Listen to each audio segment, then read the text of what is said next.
Hi everybody, welcome back to the channel. Happy Saturday. I am here back this Saturday. I missed last Saturday. I'm here to talk about the current astrology, and right now it is seriously intense. We are in a crazy retrograde season, and I want to cover each of the planets that are in retrograde and how they are directly affecting you. And I really invite you to look and see how you're seeing these themes come up. You know, this is the stuff I always talk about that, like, I can't deny how I'm being really self-aware with myself and seeing what is bubbling up and seeing what there is for me to work through, and then having moments where I tap back in, check in with the astrology and see what's going on. You cannot deny the connection of how the things that are coming into my awareness are so aligned with what is happening astrologically. So I have notes today, so I'll be looking down a lot at my notes today because it's like literally like all the planets, all the things. So if you're feeling really intense in your life, a really sense of intense pressure in your life right now, that's totally okay. Everything is okay. You are exactly where you're supposed to be. And let's just use this video as creating awareness around the aspects of your life that are being highlighted so that, again, you can use the energies that are available to you during this retrograde time to create the shifts and the changes in your life that will feel really good to you, that will help you feel more authentic in your life, that will help you feel more empowered and confident in your life. The changes and things that you can shift, just some of this is just the teeniest little bit of tweaking that needs to happen that will create so much relief for you, simplicity for you, and fulfillment and satisfaction. Okay, so first up, we have Venus in retrograde in Leo. I have talked a few videos about this. I'm going to go a little bit deeper into it today. We're at the tail end of it. September 3rd is when Venus finally goes direct. So we're at the very tail end of it, so just hang on tight. I don't know about you, but this Venus retrograde has been seriously intense for me. And it really started with the Aquarius full moon. The last full moon that we had was an Aquarius full moon. I am an Aquarius sun. So that really initiated me into retrograde season, was the Aquarius full moon, and then coming into this Venus retrograde. It is only until September 3rd, so we're at the end, okay? The thing to keep in mind here is because the Venus in retrograde is in Leo, if you know your birth chart, look where Leo is in your birth chart. Sorry if you hear that weird noise, it's just my cat. She's scratching her scratching post. Probably sounded creepy if you heard that, just my cat. Where is Leo in your birth chart? And that is really the thing that's going to be highlighted right now, keeping in mind that Venus is all about self-love, self-worth, stability, all of that kind of a thing, okay? So with this retrograde, there's a particular focus on reviewing, revising, and reorientating the things that are coming up in themes. Now, the last time Venus was in retrograde was in 2015. So can you look back to 2015? Maybe look at your relationships, because particularly for us as women, inner work I have found is a lot, self-reflection and inner work is a lot easier to accomplish when we first kind of look outside of ourselves and then use that as a mirror to look inward about what's going on in here and what could be adjusted and shifted or loved in here. So if you look back at 2015 and look at what was happening in your relationships at that time, where were you in your self-love journey at that time? What were the dynamics or the things that were coming up that were uncomfortable for you in your love relationships back in 2015? Do you see a common thread there? And you may have to dig a little bit deeper. You know, in working with women in my healing sessions, a lot of the work that I do in my client calls is giving women the safety and the space and encouraging them to go even deeper to find their answers. Too often when we're going introspectively, we just look at the surface and we just find the answer that sounds right in our head or makes a logical conclusion of why we are where we are or why we're feeling the way we're feeling. But the actual truth and the actual seed of radical change and transformation is actually much deeper. And too often we don't slow down enough, and that is entirely what retrogrades are about. Retrograde is entirely about stopping and going inward intensely and really letting yourself see what's there. Stop running from what's there. Stop numbing, stop escaping, stop distracting from what is happening in there. So go back to 2015. Okay, moving on. Chiron in retrograde in Aries until December 26th. This is a huge one. If you're not familiar with if you're not familiar with Chiron, Chiron is the wounded healer and is entirely about childhood wounds. So again, with Venus being in retrograde and Chiron in retrograde, if you combine those two energies together, is there a theme in your love relationships that is coming up that is not comfortable, that you're really not liking, that somehow has a link to a childhood event? You know, this is where you're also with the Chiron energy being invited to really go into the shadow aspects of yourself and embrace it. What is the parts of you? I've done videos on this with shame, right? What is the part of you that you feel the most shame around, or you have felt that other people have judged and shamed you for the most? That is the that's the part of you. Sorry, I'm rushing because I have so much to say. That is the part of you that holds your greatest power. The part of you that you want to run from, the part of you that you want to deny, the part of you that other people have made you feel is unacceptable. That is your greatest power. And what I have learned in my own spiritual journey, and this has taken me years and years and years to get here, is the journey is no longer about denying your shadow aspects and shaming yourself for your ego or shaming yourself for your shadow aspects of yourself, but rather learning how to embrace them, acknowledge them, bring them to the forefront in your relationships and say, this is who I am and this is what I want. And if someone can't handle it, then they're just not meant for you. That is a huge aspect of Chiron. Another aspect of Chiron, lastly, if you are someone who has been following me on my channel, or you're someone who you consider yourself to be deeply empathic or mystic or in the alchemical work or in the soul ascension journey or a healer of your own, or you help and you teach and you guide, you nurture other people, you hold space for other people, this Chiron retrograde is super important for you to take a minute to really give back to yourself, heal and nurture yourself, heal the parts, the deeper parts you haven't yet looked at, so that your healing and gifts that you give to those around you are able to be even more impactful and powerful moving forward. Next we have Saturn. Anyone who knows me knows I have a thing with Saturn. Saturn and I have got some beef. we got a love-hate relationship. In fact, it's kind of funny. You guys may have noticed if you've been following me, I got a recent tattoo here of a sun and moon, and it's actually going to be a tattoo that is going to be expanding and growing, and Saturn is going to be one of the planets that will be incorporated into my tattoo because it has made such a powerful impact on my life, and I will never be the same since Saturn, okay? Saturn is in retrograde in Pisces until November 4th. So we got a bit here with Saturn, okay? Saturn is all about karma, for one thing, but rules and regulations and structures and the hardcore masculine stuff of life, self-discipline, self-imposed rules and regulations, all of that, okay? So being in a retrograde space It's a time for you to reflect back on the rules and the structures and the disciplines you've put in for yourself, and really be honest.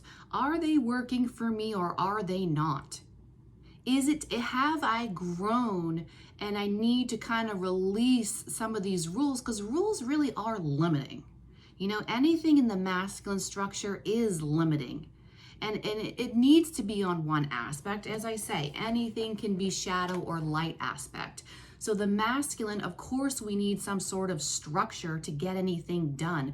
We need some sort of structure to be able to create clarity and definition to things, to have our minds be at peace and wrap concepts around things.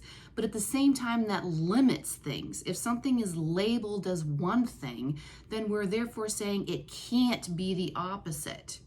If we're having rules to keep us safe and rules to keep us on a straight and narrow path, it could potentially be limiting fulfillment or joy or adventure and excitement, right? I've said this before. I think the greatest part of the journey for us right now in the current universal world, if you will, that we're in, the greatest expansion and growth is learning to step out of what you have already created as safe and known, and being willing to step into something that may be scary and unsafe because you want greater fulfillment. If you're so focused on staying in your rules because you know it keeps you safe and you know it creates a particular outcome, there's no fun in that. There's no creativity or expression in that. So you're limiting a whole aspect of yourself as someone who is a soul who came into a body that wants to have this magical experience, right? Enough about that. Moving on, we have, one more thing on the Saturn. This is an opportunity, again, if you're reworking or revisiting, reviewing the rules and the self-discipline and the structure you have in place, really get honest with yourself. Is this actually working? Is this actually creating the life that I want? Are these things that I'm consistently doing, are they leading me to this emotional fulfillment and authenticity that I am looking for? The biggest thing that I'm noticing, I'll share personally, with myself coming up with Saturn right now is trusting myself. If I've recently started implementing a new state of being for myself, or if I've recently implemented or removed a previous belief that I'm no longer identifying with, and therefore am stepping into a new state of being, a new way of operating in my life, am I holding firm in that new state of being long enough to have the manifestation that I want? Or am I doubting myself in the process because I'm stepping into a new way of doing things, and therefore I'm not trusting myself to follow through and get to the end result I'm looking for, the life I'm looking for? This was a big childhood theme for me as well. Again, with the Chiron coming in, a big childhood theme for me around, losing hope, or fear of things being taken away from me, because that was my experience, right? Moving on. We have Neptune in retrograde until December 6th, also in Pisces. Neptune is a very murky kind of energy. A few Saturdays ago, I did briefly go into the idea that Mercury was going retrograde and how that can create illusion, disillusionment, and this murky, muddy, unclearness around our lives. So it's an invitation to go deeper into the subconscious. It's an invitation to go deeper into what's really motivating us, the why.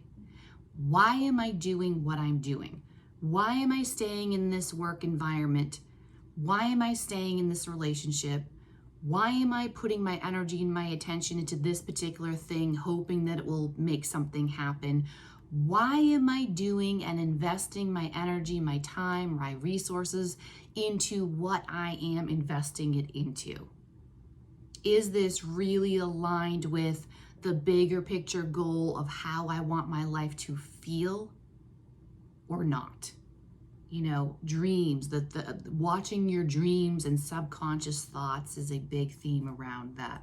On the idea of Neptune, again, personally for myself, I've been focusing on with Neptune in retrograde, really slowing down, again, retrograde energy, slowing down, but with the intention of being on the high alert for any signs, any synchronicities, any messages from the spirit world, from my guides, from the divine, you know, numbers, anything, any little sign, being present enough and aware enough and moving consciously enough through my life to notice all the signs and the messages and the guidance that are coming through, that if I'm rushing through my life or I'm not paying attention, that I might miss.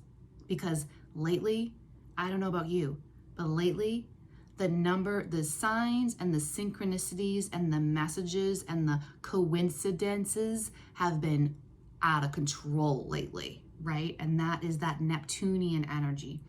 Pluto retrograde in Capricorn until October 10th. Pluto being all about relationships to power. Anything that would be considered power. Now, this was another big one for me as well, bringing Chiron into the conversation. Chiron being in retrograde, again, talking about childhood experiences, childhood traumas, childhood wounds, coming forward into this Pluto in retrograde being around power. You can see there's a very strong connection there, because when you are a child, you feel like you don't have any power. You are at the mercy of your caretakers, your providers.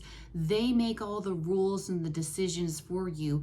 And if you had some very significant traumas happen in your early childhood where things happened to you and you felt like what you felt or what you wanted was not acknowledged or honored or held space for, this is going to be a big thing with Pluto also being in retrograde.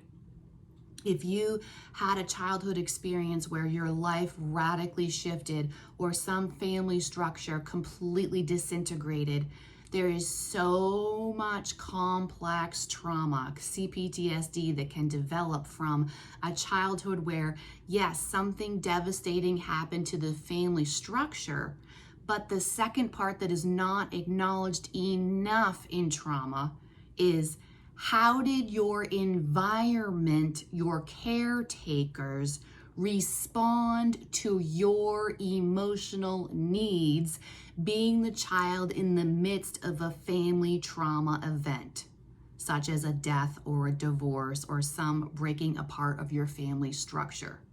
It's the response to the child in the middle of a powerless family trauma event that dictates the issues in adulthood.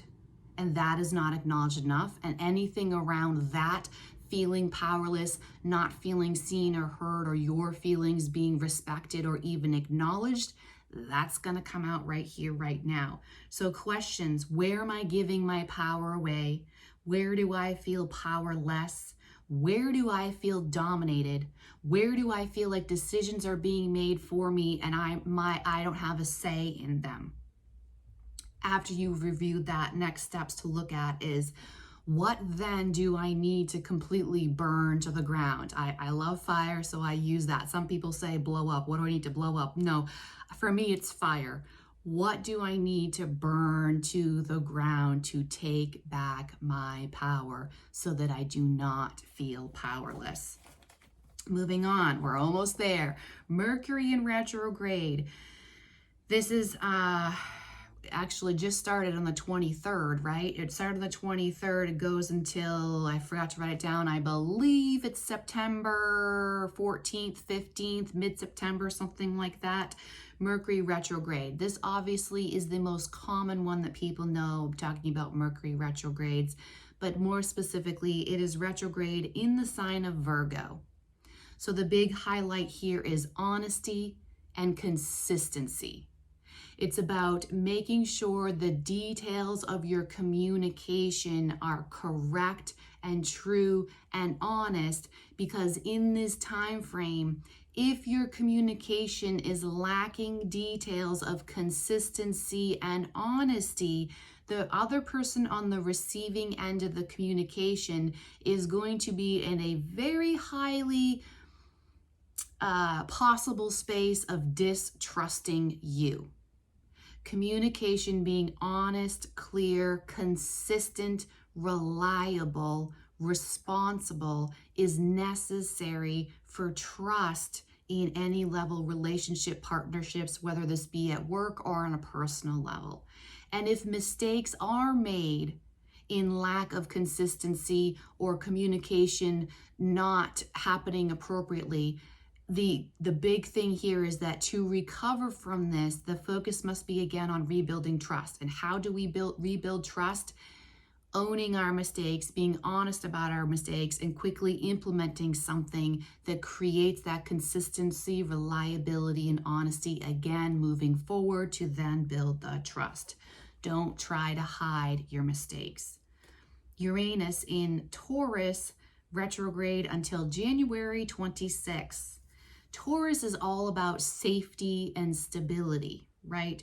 So really evaluating, and Uranus is all about change, radical, unexpected change, or, seeing things from a different perspective. Taurus being all about, that stability, the safety, the grounded, earthy energy, mothering, nurturing energy. So really reevaluating how your belief system, how your value system, what have I thought would bring me safety and stability? Which is kind of funny because I actually did a video about this in relationships, talking about intimacy, talking about how women tend to get into relationships for one of two different types of intimacy. One of them being financial intimacy and the other one being emotional intimacy. This is being highlighted also right here with Uranus being retrograde in Taurus. Have I been thinking that money and this external reality, the things that I have, the money that I have in the bank, the steady paycheck that I'm making, have I been putting too much emphasis? I just saw 2222, by the way, on my timer. Have I been identifying, putting a belief and value system into place too much on finding safety and security in the financial 3D world? Or have I actually gone deeper into finding my own stability with my own worth, my own self-worth, Venus and Taurus coming through, my own self-worth, and finding my own safety and stability inwardly, offering that as a thing of value to other people, as opposed to how much money I can bring to the table or whatever else 3D worldly physical trappings I may have, saying that is my value. Internally, what do I have to offer? Sorry, I hope my son is jumping around upstairs. Hope that's not being too loud. It's about self-confidence, self-love, who I truly am and what I have to offer internally, energetically from my heart space, and realizing that is the real stability. Because if I can offer something from myself, from my heart, I am in complete control of that. I am not in control of my external reality, and money and things and possessions and whatever else out there can be taken away at a moment's notice. Something can change at the drop of a hat in my physical existence and completely change how my life looks, or how much money I have, or what physical things I have. But what cannot be taken away is the work I have done on myself and the value of my heart, space, energy that I can give to others. And that's the real value. Almost done. Jupiter in Taurus retrograde until December 3rd. It's almost here, not here yet. It starts September 4th and goes to December 3rd. Jupiter in Taurus. Again, we've talked about Taurus. Taurus being safety and stability. What makes me feel safe Jupiter being about expansion. So here it is again, self-expression, self-expansion, finding safety, emotional safety within myself, learning how to emotionally regulate and find safety, therefore, which again, that is a huge conversation on this channel. Learning how to get away from impulsive self-sabotaging behavior by creating, seeing, and regulating what is happening internally. That's real stability, okay? Really about simplicity here as well. If I simplify my life, how much easier is it for me to create stability and safety in my world, 25-25? If I simplify, there's less to worry about. Worry is not stable, it doesn't feel stable at all. If I simplify my schedule, there's less rushing around and less distracting and more peace and presence and calm and harmony. Again, focus on your own value despite what is happening externally. So again, releasing comparison. I value what's in here more than what's out there. So what someone else has or what they've achieved or where they're at on their journey has nothing to do with what I see here. Part 2 of that is recognizing what I see in my current reality is old news. It's past. Energy from inside, energy comes first. Then the physical reality changes. So if you don't like what you're currently seeing in your physical reality, what you're seeing is previous energetic states of yourself or old energy that you had emanating from your heart out into the world. What needs to be acknowledged, and this is an invitation to really recognize, go inward with my own self-value. Again, what I have to offer from my heart space. Am I consistently in that mode of operation, knowing that that will shift my physical reality? And I'm not going to get distracted by comparing my stuff to someone else's stuff or the level of success that they've reached that for some reason I haven't yet reached. Has nothing to do with that. Has everything to do with this, right? So reevaluate your beliefs and your values. Whew, that was a lot longer than I normally do my videos. I hope this helped. I know I went through that at warp speed. I hope that helped for you and you were able to take some notes. So again, just move slowly. And that is the biggest invitation for any retrograde. Move more slowly with more self-respect, self-compassion, and mindfulness about what's happening, what's triggering me, what is that trying to tell me? How can I make some more shifts towards self-love, self-forgiveness, self-compassion, self-gentleness? How can I really up my spiritual practices of connecting in to hear those messages that want to come through? The veil is very thin right now of being able to hear the guidance and the messages coming through. How can I support my physical body, my vessel, so that my body is feeling at its best, so I can work through these deeper things that are really hard to work through if you're physically not feeling well? So support your physical body, rest and slow down, give yourself permission to move more slowly, really focus on the self-love and the self-compassion and self-forgiveness, and move forward through the rest of this year in this mindfulness that this is really crazy energy. All this retrograde energy is intense and it's okay. Everything is going to be okay. Take your time and move slowly. Please like and subscribe and comment if you found value here to support my channel and my message. I am sending so much love and harmony and healing to you all, and I'll see you in the next video. Bye-bye.